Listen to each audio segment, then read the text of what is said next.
To enable interaction with the S3 bucket from within our app, we're going to use the Knox.js module. You can see here on the GitHub page that the module is very easy to use and has some basic documentation that you can refer to. So we can do things like getting the files, deleting files, getting a list of files, and so on.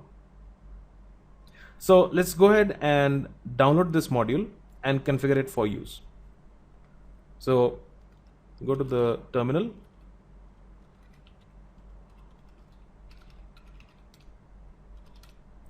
and we'll type npm install Knox --save.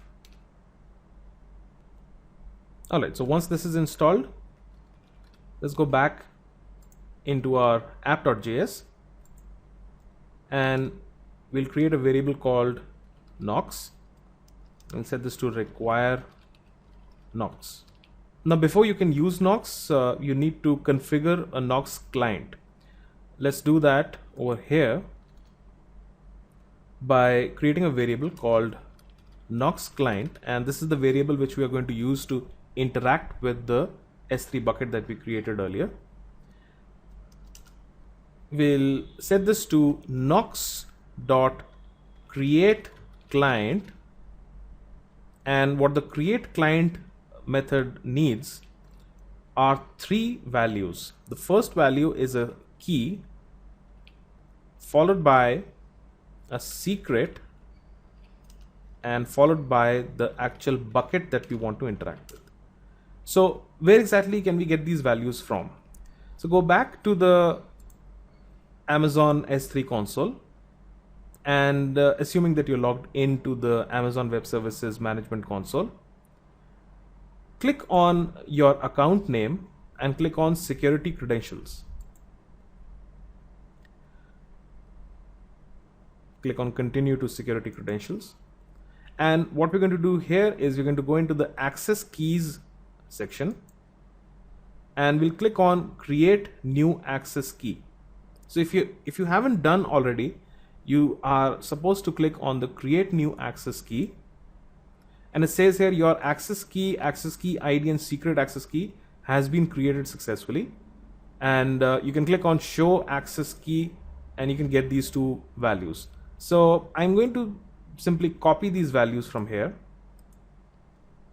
and we'll go straight into our config folder and into the development.json, and let's create